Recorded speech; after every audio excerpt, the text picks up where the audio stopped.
Welcome to the Achieve Results Now podcast, the podcast that gives you immediate actions you can take to start seeing life-shifting results now. Hey, everybody. Welcome to the Achieve Results Now podcast. This is Mark Cardone. And Theron Fight. So today we're talking about a superpower. Yes. We're talking about emotional intelligence, the superpower you're ignoring. But let's talk about superpowers real quick. Sure. If you had to pick one, any superpower, what would you pick? Oh, my goodness. Wow. That was, we didn't prepare for this. We I didn't. don't Out of the know. blue. I don't know. I don't want to really say just, That's fair. because I'd have to really put some thought to it. Yeah. I don't want to be stuck with that. Uh-huh. Because Yeah. you already had, I was going to say, whatever you said, I was going to say, well, you have a better one, I have emotional a better one. intelligence. Yeah. Yeah, emotional intelligence is your best one. Oh, okay. All right, we'll go with that then. Yeah. I was thinking like flying or, Yeah. super strength or something like that. But I think picking a superpower is like wishing. Like they would all have some kind of weird downside that I don't know Oh, about. yeah, for sure. Right. So Right. I'm gonna go with emotional intelligence. I don't All think right, there's a let's downside do to this that. one. Let's Let's go. talk about it, shall we? Yeah, absolutely. So, step one is in this emotional. Do we need to define it more before we go into Let's step talk one? about it a little bit. Yeah. What is emotional intelligence? All right. Well, we know what intelligence is, hopefully, but when you Sometimes. add the emotional part in there, is I think a lot of it is, how you're dealing with other humans. Mm-hmm. Is certainly the big reason why you want to Yeah. have emotional intelligence. If you just work with no one, on a computer or whatever, which is going to Yeah. be gone in a little while anyway, so you better get a new job. You're going to need to have some emotional intelligence. So if you're a leader, if you're a manager of people, and even at home, Yeah. how do you, if you're raising kids, you want to have a high emotional intelligence, so that way you raise your kids properly and you Yeah. don't raise a couple of jerks, but you're raising some kids that are adding to society. Yeah, 100%. I think it's also a lot of just understanding your own emotions and Yeah. and knowing what they are, when they are, when you respond or react to them. Hmm. I think there's a lot to this, but I think it's not terribly difficult to at least get a start on how to practice being better at it. Right. Yep. And I think we can all improve it. I think we all overreact sometimes. I think we Oh, for all sure. act out of anger. I think we Yep. all send that text that we shouldn't send at times. Yeah. So let's get into it. Let's talk about action step number one, Hmm. which is mastering the gap, right? Yep. And starting out, I really love this part of this because we're talking about the 6 second rule, right? Anger causes a chemical flush in your brain that lasts about 6 seconds, right? And I think a lot of emotions have that, even sadness to a certain degree. Like I always say Yeah. to my kids when they cry, I say the great thing about crying is at some point you stop, Yeah. right? Like Yep. when you're sad, you're only sad for an amount of time Yeah. where it's at its worst, then it gets better, right? Yep. I think most emotion is like that. So if we can pause for about that 6 seconds, have a glass of water, right? Take a breath, take a short walk, but use time to our advantage, right? Yep. To just let the emotion pass. The 6 second rule is one to live by. Six Yep. seconds is a lot longer than you think It when is. you're in emotion, right? Yep, for sure. So 6 second rule. Yep.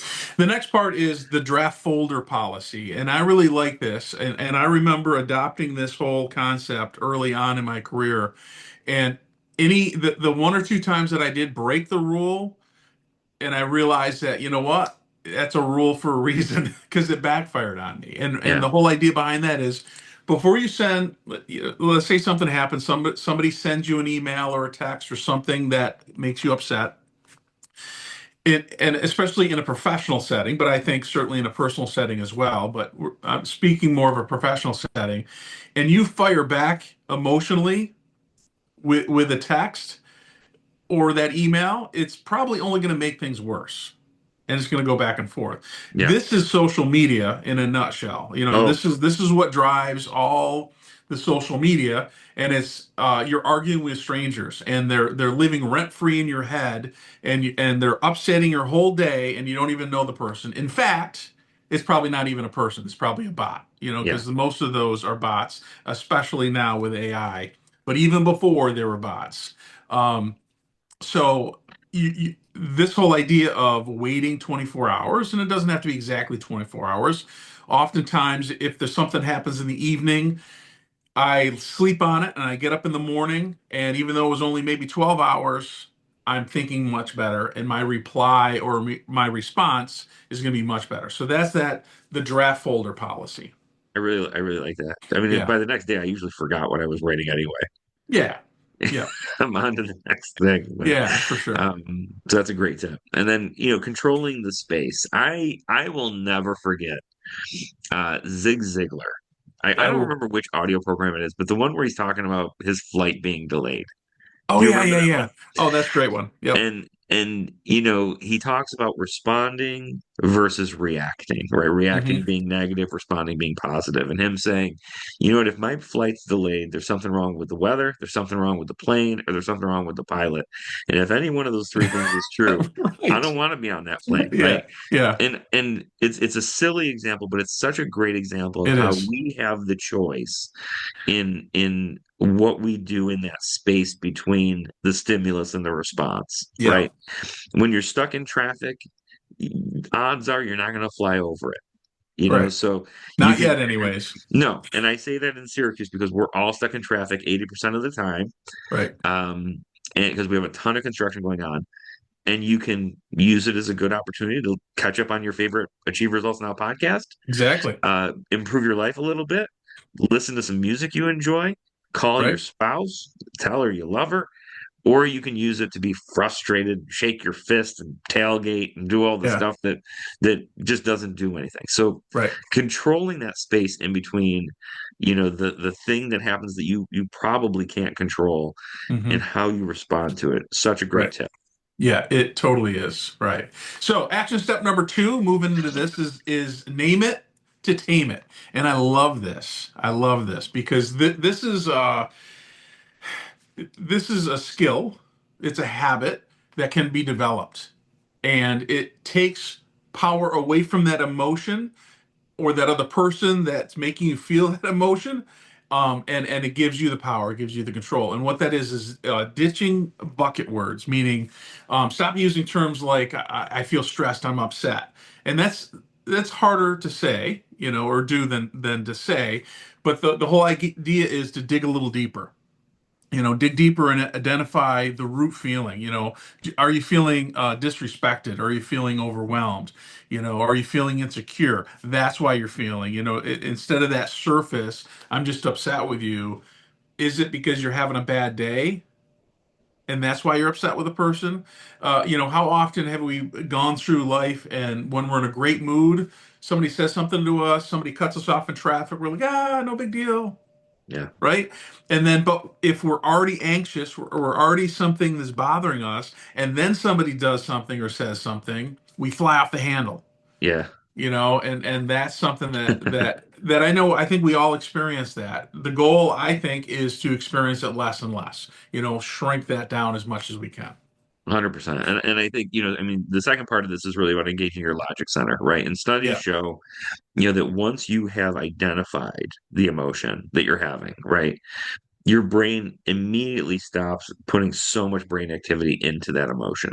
And yeah, that makes sense when you think about it because your yeah, brain has to think about, like, it's sitting there going, what is this? What is this? What is this? What is this? yeah. And it's feeling the emotion.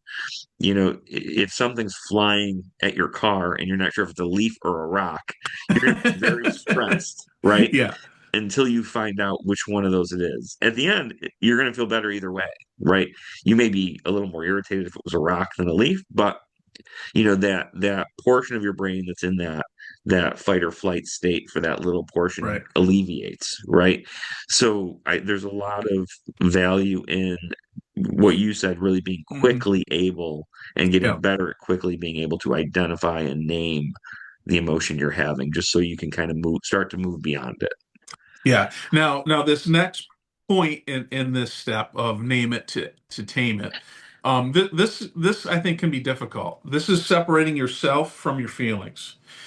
Now, emotions, we have them for a specific reason. It gets us to take action. Certain emotions do, right? So if we're angry, which is a very powerful emotion, if we tame it and aim it properly, that can give us motivation. I mentioned before, like if I have a bad day, and my bad day is probably not that bad, but to me it was bad. I wasn't as productive as I wanted to be. That gives me dissatisfaction enough to motivate me to make the next day better, right?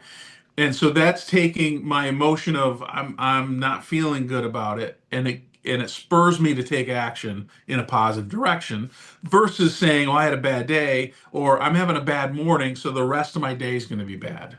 You know, people that do that are not productive, and their emotional intelligence is at a lower end. You know, that Yeah. is something they need to work towards to improve on.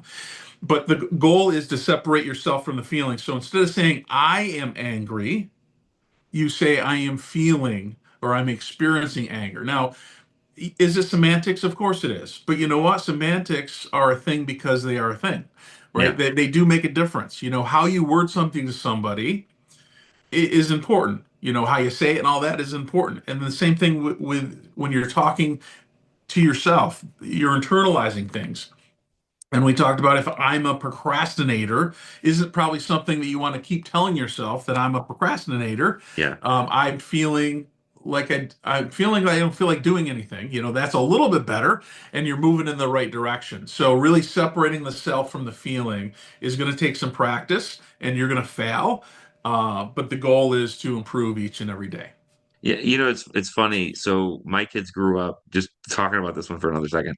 My kids, Yeah, when my kids were young, I'm drawing a total blank on the name of the movie, and people are going to yell at me because they can't think of it. But it was the one with the girl who had all the emotions in her head, like joy, anger, Oh, sadness. oh yeah, yeah, Um, yeah. for the It's life of me, I'm yep. drawing a total blank on the name of it. Is it a Disney movie or something like Yeah, that? Yeah. Pixar or Disney, one of the two. Yep. And Yep. so we used to say, like, oh, anger is at the wheel, right? Or Yep. sadness is at the wheel. Because Yeah. what it did, as much as it's semantics, like not I'm angry, but I'm experiencing anger, Yeah. is it reminded us that there were other emotions in there too, that just Right. weren't at the drive in the driving seat, right? Right. Right. And Right. that really, I think that helps so much. I know because you said it perfect. Semantics are semantics, like they're a thing because they're a thing. Yeah. So you Yep. don't discount it just because you're like, it's just an extra word. Like it's a really powerful word. Let's go. So going into action step number three, Okay. the listener's lens. Yeah. And I really like this one because Yep. the first part of this is one of the things that drives me nuts, and it's reloading, right? Hmm. Stop reloading. Yeah. When we communicate, not you and I, but like people, Yep. so often it's less about listening and talking, and it's more about talking, and then while the other person's talking, getting ready to talk again. Yeah. Like Yeah. what am I going to say? Like what is my, counterpoint to what they're saying? And you almost don't hear what they said, because you're so focused on what you're going to say next. And what that can do is it can just escalate so much emotion, and it can make the other person feel like you don't really care about what they're Right. saying, you Yep. know? So stop reloading and really just make a conscious effort to drop your agenda, drop your conversation, and just let them finish and listen to Right. what they say. You might learn something. Yep. Yep. You may. Who Who knows? knows? You may learn they uh, don't know what you're talking about, but you yep. may learn something else. Who knows? Yeah. So the next point in this the listener's lens is the looping technique. And this can be very effective when you're dealing with somebody that is expressing their emotions. Um, yeah, I think it depends on how like if you're in the middle of a big fight, you know, sometimes this might not be the right technique, but it does work, especially when you're trying to understand somebody. You know, think of this as Stephen Covey 101 with his seven habits. You know, for seek first to understand, then to be understood. This whole thing is that I'm before I offer a solution or even a defense, if we're having an argument, is recite what you heard them say. You know, repeat that. And Yeah, it does. Don't repeat it verbatim, but summarize it in your own words. Is this what you meant when you said that? And then they're either going to correct you or they're going to be yes, that's exactly what I meant. And that yeah, what that does is it proves that you're listening, number one, because you're repeating what they said. It shows empathy, which is important to show to people. But it also clarifies things because how you heard something isn't always the case. they may have said it differently, or they may have thought they said something and they said it slightly different, and you, because you weren't fully listening, you heard it differently. It's like you and I had something yesterday. We talked I about was just a I was text just gonna say message. this. I was Right. The just gonna text say it. message that you sent me a week ago, and I didn't take it badly. I was like, well, I'm not sure what he meant. He could either mean really good or not so good. No, it wasn't horrible, or I would have called you, but Right. it was either fine or it was maybe not so good. And then as the week went by, I forgot to mention it to you, and I figured, well, he would have if this was really bothering him. We're close enough. He would just call me Yeah. or talk to me when he saw. So it must be fine. But what did I do yesterday? I just double checked. Are Yep. you okay with this? This is how I thought, but over text, I could have took it either way. Yeah. 100%. And that Yeah. happens so often. And like reiterating that, like, just because, like, you and I have a great relationship, so you could just Mhm. call.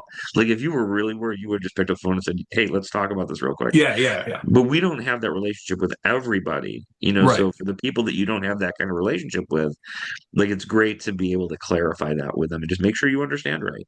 Yeah. Because in a Exactly. world of text messages and Yeah. emails, and Yeah. it's very easy for things to get mistranslated. Yeah. For And then sure. like another part of this, I think, is just validating people to help influence, right? If you Yeah. want to have influence in people, they have to feel like you understand them, right? Right. And I really think not just about what they said, but sometimes how it makes them feel is good to Yeah. do, right? Yeah. Sometimes when people say things, I'll go like, wow, that sounds hard. Like that sounds difficult. Yeah. This sounds like it might have made you angry, right? Yeah. Because I also like part of emotional intelligence is I want to understand how the people are feeling, right? Yeah. I mean, if somebody says to you, man, that sounds frustrating, and you're frustrated, you're going to connect with that person pretty quick, Yeah. right? They're because they understand you. And then once they give you that, yeah, I am frustrated. Now we can really get into understanding what's going on, because we're on the same page. Even if we disagree, even if I say, like, look, you must be angry about that, and I think you're overreacting, don't ever say that, Oh my. Yeah. especially to your spouse. Um, Yeah. but even if you disagree, like being on the same page, you can't disagree when you're saying you must feel this way, right? Right. You're just validating it. So, Yeah. validating how people feel and just being on that page with them just helps Yeah. create better understanding. Yeah, for sure, for sure. Now you can over validate people, Oh, for sure. like with kids. I think it's important that you listen to them and all that, but they're kids. Their emotions are all over the place, and they're not. Their brain isn't fully developed until they're 25. So to take a child, especially a teenager, too seriously with certain things, sometimes you just need to be, I don't want to use the word slapped, and I'm using that metaphorically, slapped into place. And even younger kids, sometimes they need to be, put in their place because what the heck do they know?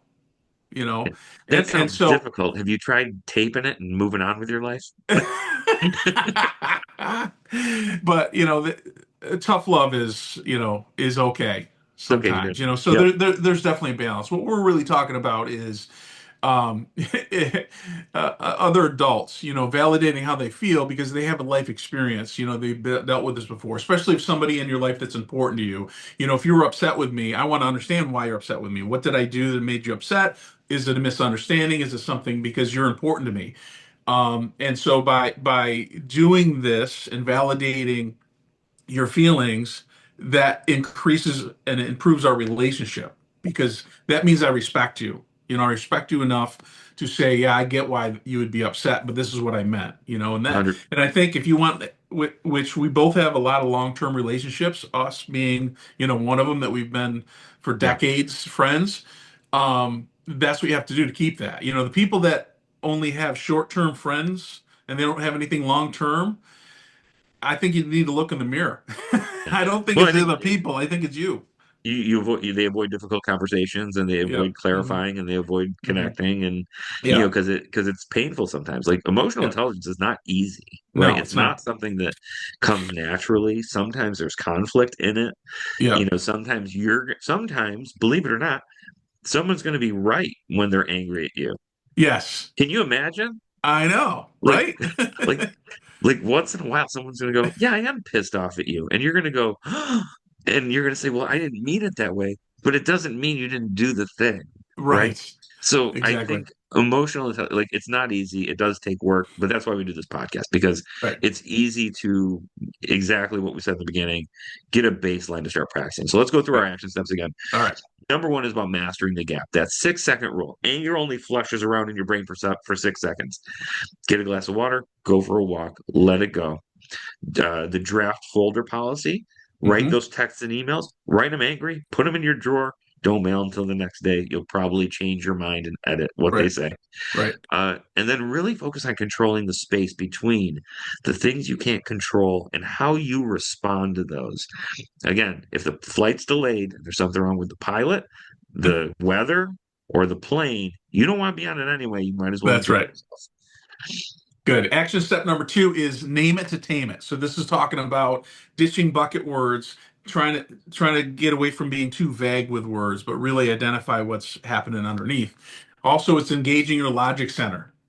And this is scientific, is that fight or flight is if you engage the logic that helps you deal with things instead of just ignoring them, and hopefully they'll get better, Yeah. magically. And then also separating yourself from your feelings, and this can be is very difficult to do without a lot of practice. So instead of saying I am angry, saying I'm experiencing anger, just that switch. And we talked about semantics, just that switch in language and telling yourself those things makes a difference. It gives you a different perspective. Yeah, and then action step number three, the listener's lens. I can't talk. Really, like going to Stephen Covey's habit of, seek first to understand, then to be understood, right? Right. But really, that seeking to understand. Stop reloading. Don't just be waiting to talk. Actually, listen, Hmm. clarify, make sure you understand what they mean, and then feel free to validate emotionally, right? Like, hey, I see that you're feeling this way. Am Right. I right? Do I Right. understand correctly, right? Be Hmm. on the same page. Because Right. remember, when you're on the same team with people, everybody wants to win together, Right. right? And I think that's a great way to cap it off. So that wraps up this episode of the Achieve Results Now podcast on your best superpower that you're ignoring, emotional intelligence. Share this with somebody who would like it, and we will see you on the next episode. Thanks, everybody. Thanks for listening. Hop over to our website at www.achieveresultsnow.com to get your free copy of our book, Ignite Results, 4 specific daily actions to help you achieve results now. You can find us on Facebook at facebook.com/Achieve Results Now. Thanks for listening, commenting, and subscribing. Now get out there and achieve results now.